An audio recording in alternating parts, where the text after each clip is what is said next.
Le 10 octobre 2025, Ibrahim Traoré prend une décision qui plonge le Burkina Faso dans une crise inattendue. L'approvisionnement en eau vitale et jusque-là contrôlé par des intérêts étrangers est soudainement coupé.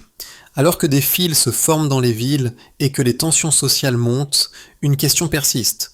Qu'est-ce que cette décision représente vraiment pour les habitants et pour l'avenir du pays ?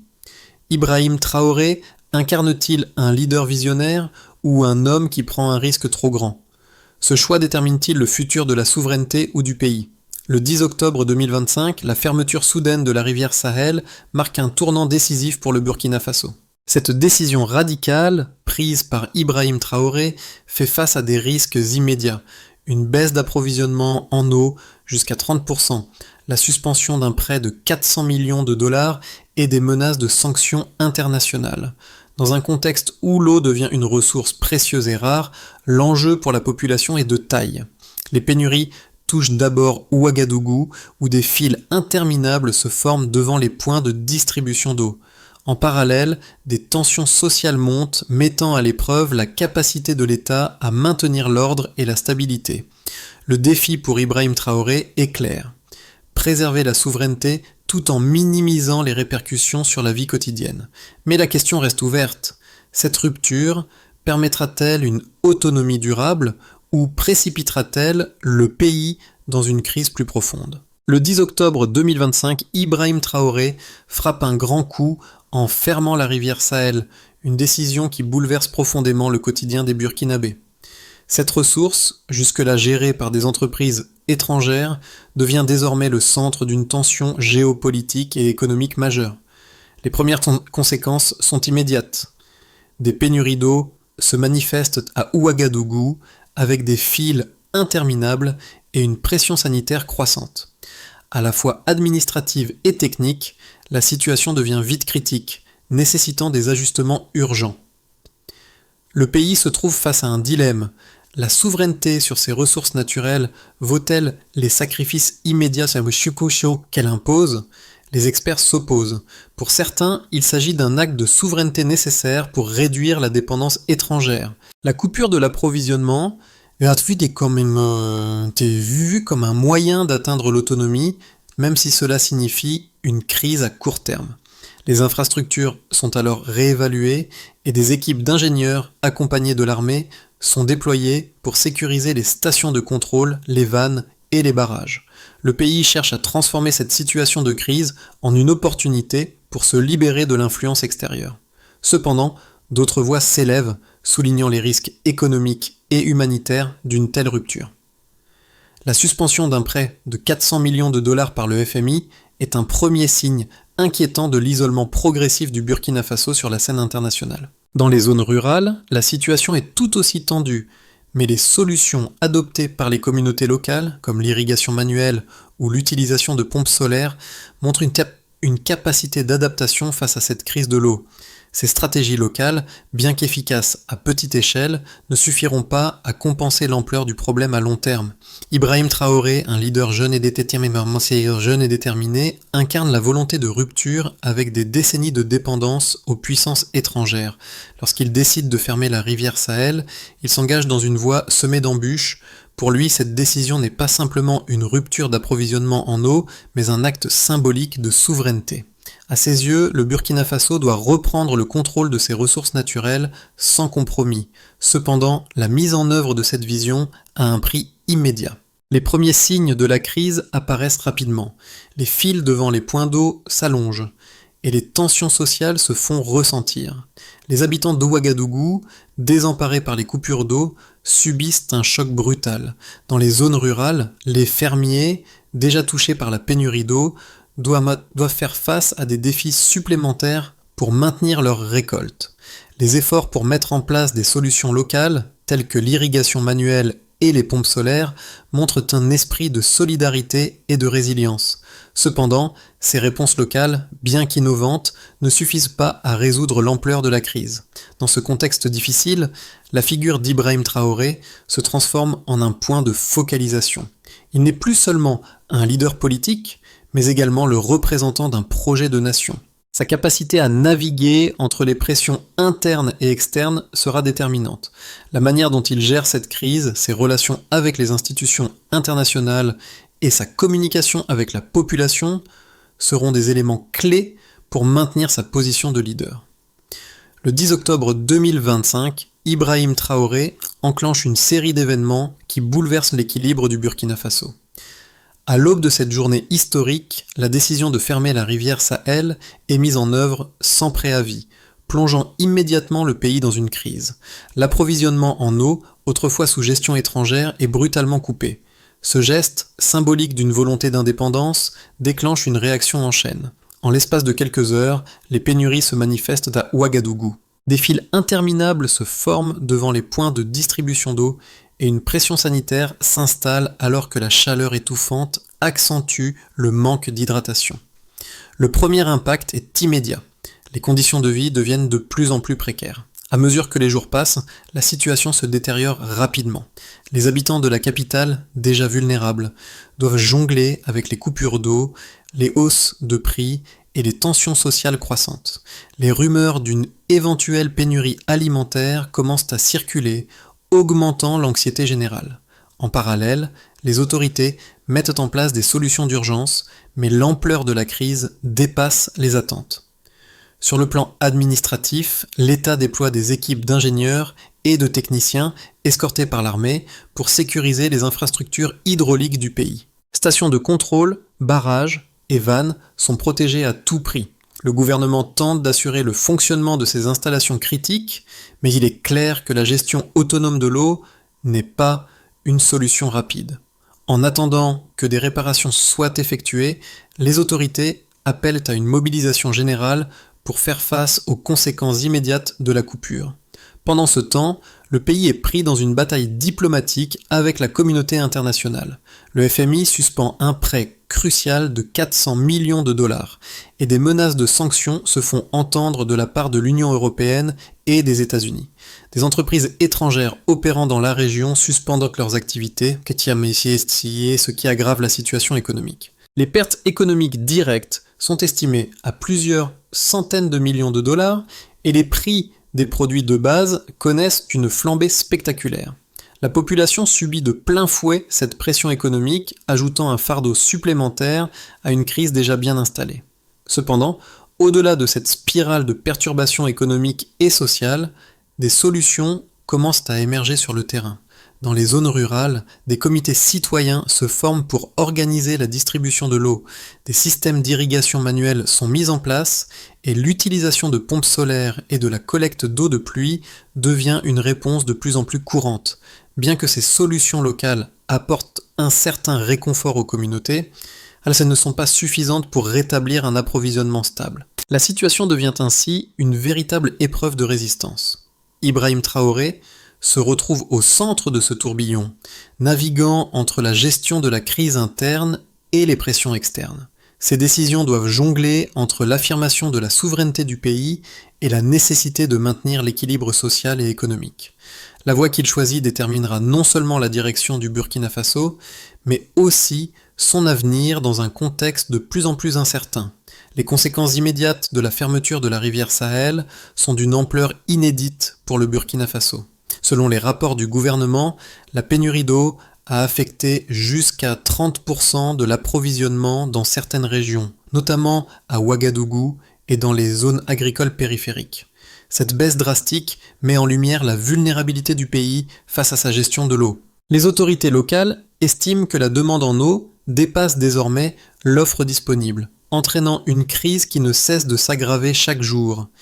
Les données économiques fournies par le gouvernement montrent également des impacts directs sur le marché. Le Fonds monétaire international et FMI a suspendu un prêt de 400 millions de dollars, ce qui a immédiatement affecté les capacités de financement de l'État. Parallèlement, les entreprises étrangères opérant dans le secteur des infrastructures hydrauliques ont interrompu leurs activités, entraînant des pertes économiques estimées à 1,5 milliard de dollars. Ces pertes sont dues principalement à la suspension des projets en cours et à la fermeture des installations. Le manque d'investissements étrangers et la réduction des échanges commerciaux ont créé une pression économique supplémentaire sur le pays. Les hausses de prix des produits de première nécessité ont également exacerbé la situation. Le riz, l'huile et d'autres produits de base ont vu leur prix augmenter de 15 à 20% en quelques semaines. Cette flambée des prix est due en grande partie à la perturbation des chaînes d'approvisionnement exacerbée par l'isolement économique du pays. Les données montrent que la hausse des prix a un impact direct sur les ménages les plus vulnérables, qui sont désormais contraints de choisir entre acheter de l'eau ou des produits alimentaires essentiels. Sur le plan social, les tensions sont palpables. Selon un rapport interne du gouvernement, les manifestations de mécontentement ont augmenté de 25% depuis la fermeture de la rivière. Les critiques portent principalement sur la gestion de la crise et l'incapacité apparente du gouvernement à fournir des solutions immédiates. Les quartiers périphériques de Ouagadougou, particulièrement touchés par les pénuries d'eau, sont les plus affectés par ces tensions. En réponse à cette situation, les autorités burkinabées ont mis en place plusieurs mesures d'urgence pour répondre aux besoins immédiats.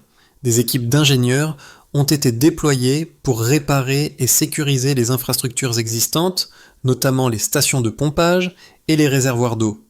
Le gouvernement a également lancé des campagnes de sensibilisation pour encourager les citoyens à économiser l'eau et à adopter des pratiques de rationnement.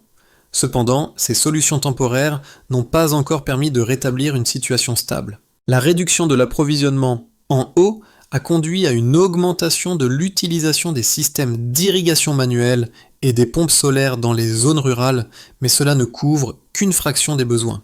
Le nombre de pompes solaires installées a augmenté de 40% dans les 6 semaines suivant la fermeture. Mais cette adoption ne suffit pas à compenser la perte d'approvisionnement centralisé. La situation économique et sociale reste fragile. Si les solutions locales se multiplient, elles restent insuffisantes face à la complexité de la crise. L'enjeu désormais est de savoir comment équilibrer la souveraineté sur les ressources naturelles avec les besoins urgents de la population.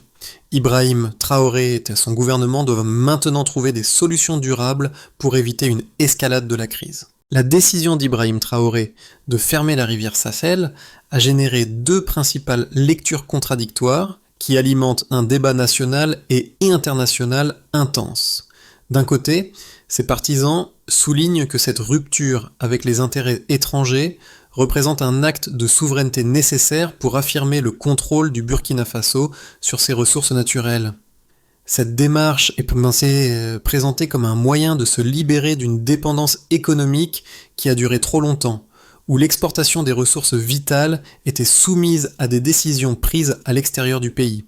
Selon eux, la crise immédiate, bien que douloureuse, est un sacrifice stratégique pour garantir une plus grande autonomie à long terme. Ils argumentent que l'indépendance énergétique et hydrique est essentielle pour la stabilité du pays. En coupant l'approvisionnement en eau géré par des entreprises étrangères, le pays pourrait en théorie établir une gestion locale plus équitable, tout en renforçant la capacité technique interne pour gérer les infrastructures hydrauliques.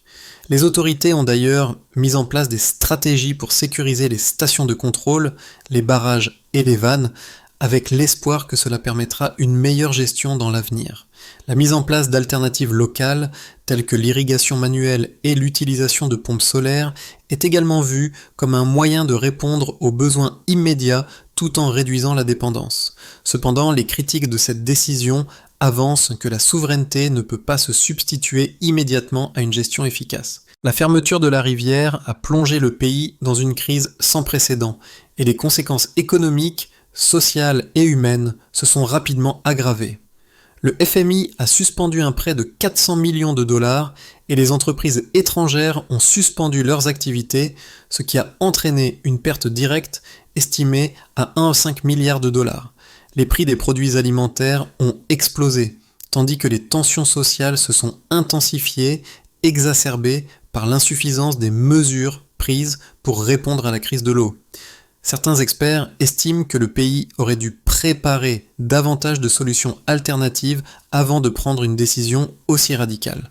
La crise actuelle démontre que l'indépendance hydrique, bien qu'importante, ne peut être atteinte sans une base solide d'infrastructures locales et d'une gestion technique suffisamment développée. La souveraineté, dans ce contexte, risque de se transformer en isolement économique et en vulnérabilité sociale si les réformes nécessaires n'ont pas été mises en place en parallèle. Ainsi, bien que l'idée de renforcer la souveraineté à travers la gestion locale des ressources puisse avoir un grand potentiel à long terme, sa mise en œuvre hâtive sans préparation adéquate pourrait bien aggraver la situation à court terme. L'enjeu majeur devient alors de trouver un équilibre entre l'affirmation de la souveraineté et les réalités immédiates de la crise. Au 10 décembre 2025, 2 mois après la fermeture de la rivière Sahel, une nouvelle dynamique commence à se dessiner. Là où l'isolement semblait être une conséquence inéluctable, les négociations régionales avec le Mali et le Niger ouvrent une voie de coopération. Ces discussions, présentées comme un soutien à l'autonomie hydrique du Burkina Faso, marquent un tournant stratégique. La coopération entre ces 3 pays pourrait bien transformer une crise en une opportunité de réorganisation régionale, mettant en place un cadre de partage des ressources en eau et de résistance à l'ingérence extérieure. Si ces accords aboutissent, ils pourraient réduire les risques d'isolement économique et créer une nouvelle architecture de soutien régional. Toutefois, cette évolution est encore fragile. Les pressions diplomatiques et économiques restent fortes et la situation interne du Burkina Faso demeure tendue, avec des pénuries d'eau et des tensions sociales toujours présentes. La question qui se pose désormais est de savoir si cette coopération sera suffisante pour stabiliser la situation à long terme ou si le pays devra faire face à un isolement prolongé. Ibrahim Traoré se retrouve ainsi à la croisée des chemins entre un avenir d'autonomie renforcée et un potentiel échec diplomatique. Les conséquences de la fermeture de la rivière Sahel se font sentir à différents niveaux, affectant profondément la population, l'économie et les relations internationales du Burkina Faso. À l'échelle locale, la pénurie d'eau a déclenché des tensions sociales croissantes. Dans les zones urbaines, comme Ouagadougou, des files interminables se forment devant les points de distribution d'eau et les habitants doivent désormais s'organiser pour rationner leur consommation. En plus des difficultés quotidiennes, la hausse des prix des produits de première nécessité, tels que le riz et l'huile, aggrave encore la situation. Les ménages les plus vulnérables sont contraints de choisir entre l'eau et la nourriture, une réalité de plus en plus difficile à supporter. Dans les zones rurales, l'impact est tout aussi sévère. La baisse de l'approvisionnement en eau a perturbé l'irrigation des cultures, entraînant une réduction de la productivité agricole. Bien que des solutions alternatives, telles que les pompes solaires et la collecte d'eau de pluie, aient été mises en place par les communautés locales, elles ne suffisent pas à compenser la perte de l'approvisionnement principal. Les récoltes, bien que partiellement maintenues, sont affectées par des conditions climatiques difficiles et une gestion moins centralisée. Sur le plan économique, la fermeture a eu des répercussions dramatiques. La suspension du prêt de 400 millions de dollars par le FMI a privé le gouvernement de fonds nécessaires pour gérer la crise. Parallèlement, les entreprises étrangères ont suspendu leurs opérations, entraînant une perte directe estimée à 1,5 milliard de dollars. Cette situation a eu des effets dominos sur l'ensemble de l'économie, baisse des investissements, réduction des exportations et fermeture d'usines. Le chômage a augmenté et la confiance des investisseurs étrangers a été sérieusement ébranlée. En réponse à cette crise, le gouvernement burkinabé a tenté de redresser la situation en mettant en œuvre des mesures d'urgence, telles que la sécurisation des infrastructures hydrauliques et la création de comités citoyens pour gérer la distribution de l'eau. Cependant, ces mesures ont été largement insuffisantes face à l'ampleur du problème. Les tensions sociales continuent d'augmenter et la pression sur le gouvernement pour trouver une solution durable devient de plus en plus forte. L'un des plus grands défis auquel Ibrahim Traoré et son gouvernement font face est la gestion de la crise diplomatique. Les sanctions économiques et les menaces de l'Union européenne et des États-Unis amplifient l'isolement du Burkina Faso sur la scène internationale. Le pays se trouve pris dans un dilemme, continuer sur la voie de l'indépendance hydrique et risquer un isolement prolongé, ou chercher à apaiser les tensions avec ses partenaires étrangers tout en préservant sa souveraineté. Les prochains mois seront cruciaux. La situation interne pourrait se détériorer davantage si les solutions à court terme ne parviennent pas à soulager les tensions croissantes. Cependant, la coopération régionale avec le Mali et le Niger, bien que fragile, offre un espoir de stabilisation. Les négociations en cours pourraient fournir un cadre pour un partage plus équitable des ressources en eau et une collaboration renforcée dans le Sahel. Mais la réussite de cette initiative dépendra de la capacité du Burkina Faso à maintenir la paix sociale tout en naviguant dans ses relations internationales complexes. Dans les 6 à 12 mois à venir, plusieurs trajectoires pourraient se dessiner pour le Burkina Faso en fonction de la manière dont la crise de l'eau sera gérée et des choix diplomatiques faits par le gouvernement. 3 scénarios principaux émergent. Scénario de stabilisation modérée. Dans ce scénario, les tensions sociales se calment progressivement grâce à des mesures de répartition de l'eau plus efficaces et à l'introduction de solutions alternatives comme les pompes solaires et la collecte d'eau de pluie. L'économie se stabilise lentement, avec une reprise partielle des activités agricoles, bien que la productivité reste inférieure à la normale. La coopération régionale avec le Mali et le Niger commence à porter ses fruits, apportant une certaine sécurité énergétique et hydrique, tout en atténuant l'isolement diplomatique du pays. Toutefois, cette stabilisation sera fragile, car la pression économique et sociale reste forte et l'intégration complète des nouvelles pratiques de gestion de l'eau prendra du temps. Scénario de coopération renforcée. Dans un scénario plus favorable, la fermeture de la rivière Sahel devient un catalyseur pour un modèle régional de gestion des ressources naturelles. Le Burkina Faso, avec le soutien de ses voisins maliens et nigériens, développe une véritable politique de partage des ressources en eau avec la mise en place de mécanismes de gestion collective et des investissements dans des infrastructures hydrauliques communes. Cette coopération régionale pourrait également attirer de nouveaux investissements dans le secteur des énergies renouvelables, notamment dans les pompes solaires et la gestion de l'eau. Le pays pourrait alors échapper à l'isolement et amorcer une phase de croissance, où la souveraineté nationale est consolidée par des alliances stratégiques et une gestion plus durable des ressources. Scénario d'aggravation de la crise. Enfin, dans le scénario le plus sombre, la situation du Burkina Faso se dégrade davantage. La gestion interne de la crise échoue à apaiser les tensions sociales et la pénurie d'eau se prolonge avec des effets catastrophiques sur la santé publique et la productivité agricole. L'isolement économique et diplomatique se renforce à mesure que les sanctions internationales augmentent et que les relations avec le FMI et les acteurs économiques mondiaux se détériorent. Les entreprises étrangères pourraient fuir définitivement le pays et les prix des biens de consommation essentiels continueraient d'augmenter. La situation pourrait alors mener à une crise humanitaire plus large, mettant à l'épreuve la capacité du gouvernement à maintenir l'ordre et la stabilité. Dans tous les cas, la clé de la réussite résidera dans la capacité du gouvernement de Ibrahim Traoré à jongler entre la gestion de la crise interne et les négociations diplomatiques internationales, tout en s'assurant que les solutions à court terme ne viennent pas compromettre les objectifs à long terme du pays. La crise de l'eau au Burkina Faso touche bien plus que les infrastructures et les relations internationales. Elle a des répercussions directes sur chaque citoyen, de Ouagadougou aux villages les plus reculés. Si vous vivez dans une grande ville, la situation actuelle vous semble peut-être plus abstraite. Des files d'attente pour l'eau, des prix qui flambent, mais la possibilité de s'adapter reste relativement à portée de main.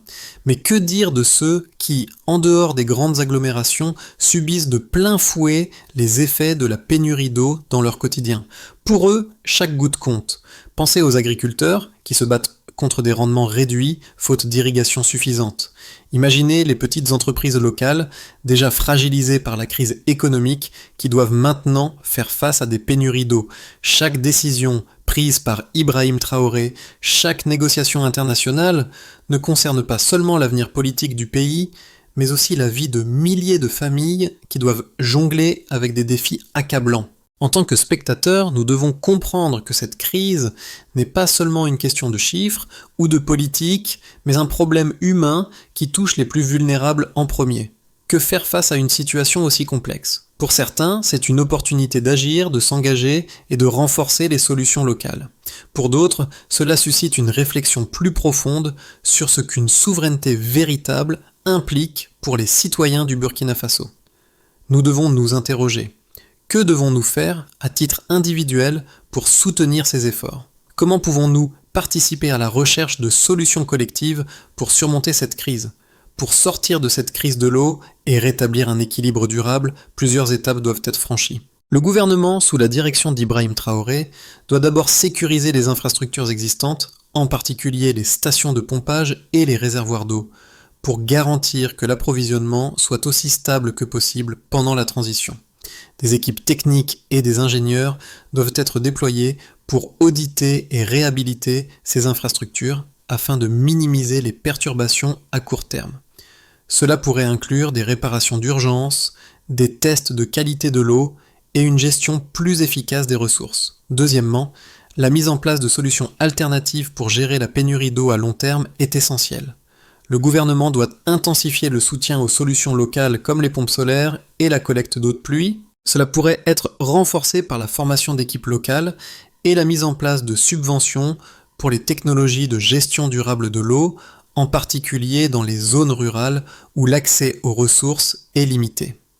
Encourager la participation des communautés à la gestion de l'eau pourrait également renforcer la résilience locale et réduire la dépendance aux sources externes. Troisièmement, il est crucial de maintenir et d'élargir les négociations régionales avec le Mali et le Niger.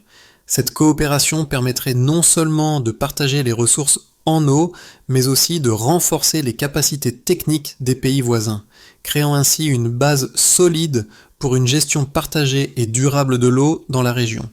Cela inclurait des accords sur la gestion des rivières transfrontalières et le développement d'infrastructures communes pour soutenir l'autonomie hydrique. Enfin, une transparence accrue et une meilleure communication avec la population seront essentielles pour maintenir la confiance et la cohésion sociale tout au long de ce processus. Le gouvernement doit s'engager à informer régulièrement les citoyens des progrès réalisés, des mesures prises et des défis à venir. Au cœur de cette crise, une question demeure. Jusqu'où la souveraineté peut-elle aller pour garantir la survie d'un peuple ? Ibrahim Traoré, en prenant la décision de fermer la rivière Sahel, a placé son pays face à un dilemme de taille. Préserver le contrôle sur ses ressources naturelles au risque de perturber la vie quotidienne de ses citoyens. Ce choix audacieux mais risqué ne se résume pas à une simple action politique, mais à une bataille pour l'avenir d'un peuple. Dans les rues de Ouagadougou, dans les champs des zones rurales, les Burkinabés vivent cette rupture de manière intime, dans chaque goutte d'eau qu'ils parviennent à récolter, dans chaque heure supplémentaire passée à chercher des solutions. Les efforts de la population pour s'adapter, que ce soit par l'irrigation manuelle ou l'utilisation de pompes solaires, sont autant de témoignages de la résilience collective. Cependant, cette situation montre aussi que la souveraineté, aussi importante soit-elle, exige une gestion rigoureuse et une solidarité internationale. Dans ce moment critique, le Burkina Faso doit non seulement redéfinir sa place dans le monde, mais aussi se réinventer intérieurement pour que chaque sacrifice, chaque défi mène vers un avenir plus stable et plus équitable. L'histoire du Burkina Faso, marquée par la fermeture de la rivière Sahel, n'est pas seulement celle d'un pays en crise, mais aussi celle d'une nation qui se redéfinit face à l'adversité. La souveraineté, les sacrifices et les efforts pour surmonter cette crise montrent la force d'une communauté déterminée à se relever. Mais cette résilience ne doit pas se limiter à un seul choix politique. Elle doit s'étendre à chacun d'entre nous, à chaque citoyen, à chaque entreprise et à chaque acteur international. Il est temps de réfléchir à notre propre rôle dans cette transformation. Que pouvons-nous faire pour soutenir ces efforts collectifs ? Comment pouvons-nous contribuer à notre échelle à renforcer cette solidarité, qu'elle soit locale ou internationale ? En tant que spectateurs ou acteurs, nous avons tous un rôle à jouer.